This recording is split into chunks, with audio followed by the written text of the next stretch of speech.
Christian missionary ধৰ্ম কেতিয়াও ভাৰতৰ ধৰ্ম নহয়। তেওঁলোক যিসকলে খ্ৰীষ্টিয়ান ধৰ্ম গ্ৰহণ কৰিছে নিজৰ স্বকীয়তা হেৰুৱাইছে, তাৰমানে তেওঁলোকে এছটি মৰ্যাদা হেৰুৱাইছে। सत्यरन्जन बरा नोंथाङा धोरोमखौ लानानै बेले-बेजे बिबुंथि लाखिनायनिफ्राय जानगाराव था। बे बाथ्राखौ बुंदों लरेन्स इस्लारि।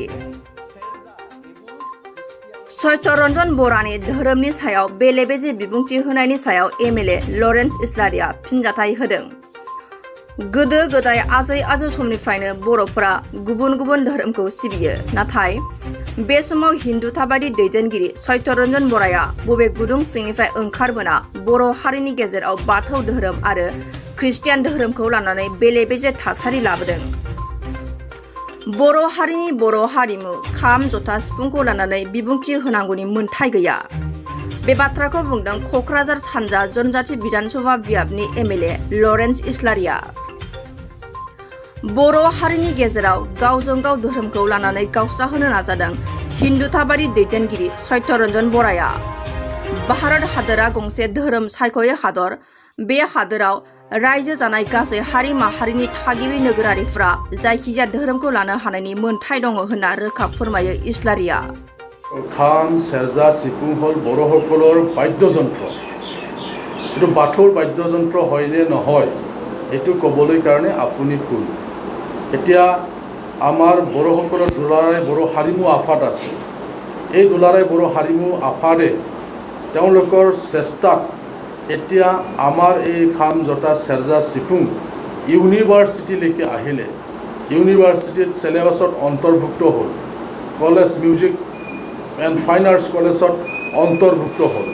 তো এইটো কথাটো তেতিয়াহ'লে এনেকুৱা কম নেকি খাম জঠা চেৰজা চিফুং অকল মানে এটা ধৰ্মীয় লোকৰ মানুহে তেওঁলোকে শিকিব পাৰে, তেওঁলোকে পঢ়িব পাৰে, এনেকুৱা হ'ব নেকি কথাটো? কথাটো তেনেকুৱা নহয়। এইটো হ'ল বড়োসকলৰ বাদ্যযন্ত্ৰ আৰু সকলো বড়োই এইটো ব্যৱহাৰ কৰি আছে। তাত সত্যৰঞ্জন বৰাৰ নিচিনা মানুহে ইয়াত মাত মাতিব লগা নাই। এতিয়া গীটাৰটো ক'ৰ পৰা আহিল? এতিয়া অসমৰ মানুহে গীটাৰ নবজালে হ'ল, অসমীয়া সংগীতত গীটাৰ ব্যৱহাৰ নকৰিলে হ'ল। এইটোতো পশ্চিমীয়া সংস্কৃতিৰ পৰা অহা। তো এনেকুৱা ক'ব নেকি? কথাটো এনেকুৱা হ'ব। আজি পিয়ানো কি বস্তু, ক'ৰ পৰা আহিলে, কিয় ব্যৱহাৰ কৰি আছে অসমত, এনেকুৱা হ'ব নেকি? তো তেনেকুৱা নহয়।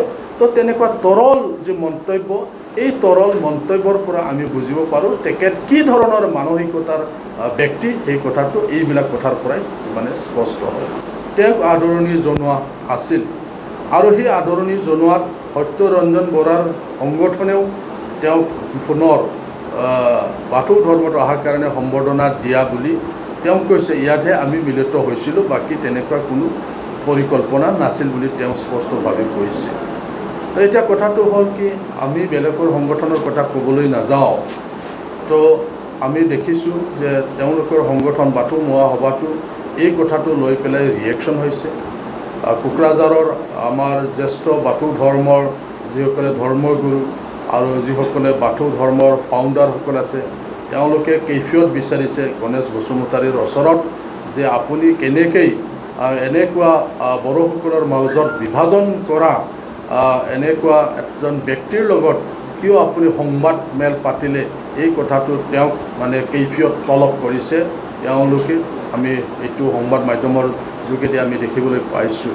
তো গোটেই বাথৌ মহাসভাই নহয়, বাথৌ মহাসভাৰ কিছুমান ব্যক্তিয়ে হয়তো সত্যৰঞ্জন বৰাৰ লগত তেওঁলোকে এটা লিংক আছে, সেইটোও হ'ব পাৰে, কিন্তু গোটেই বাথৌ মহাসভা নহয়। কিয়নো আমি এই 2-3টা দিনত তেওঁলোকৰ যিটো প্ৰতিক্ৰিয়া নিজৰ সংগঠনৰ মাজত ধৰ্মীয় মহাসভাত তেওঁলোকৰ যিটো প্ৰতিক্ৰিয়া সেইটো আমি দেখিবলৈ পাইছোঁ। এইটো ভাল এটা লক্ষণ। বড়োসকল বহু বছৰ মানে আগৰ পৰাই, প্ৰায় 150 বছৰ আগৰ পৰাই বড়োসকল খ্ৰীষ্টান ধৰ্ম দীক্ষা লৈছিলে। মানে প্ৰায় মানে তেনেকুৱা বিভিন্ন ধৰ্মটো বড়োসকলৰ দীক্ষা লৈছে। আমি বড়ো হয়, আমাৰ ধৰ্মটো বেলেগ হ'ব পাৰে, কিন্তু আমাৰ গোটেই মানে ৰীতি নীতি আচাৰ, আমাৰ যিটো কালচাৰ, এইবিলাক আমাৰ একে। আমি একেলগে বসবাস কৰি আছোঁ। ইয়াত আমাৰ কোনো দ্বিমত নাই। কথাটো হ'ল কি, নিজে নিজৰ যিটো উপাসনা এই উপাসনাবিলাক নিজে নিজে কৰে নিজৰ নিজৰ ধৰ্মত, বাকী আমি সকলো বড়ো এক। ইয়াত যাতে তেনেকুৱা ধৰণৰ কোনো মানে ব্যক্তিয়ে কোনো সংগঠনে আমাৰ বড়োসকলৰ মাজত সোমাই পেলাই বিনষ্ট কৰিবলৈ যাতে চেষ্টা নকৰে।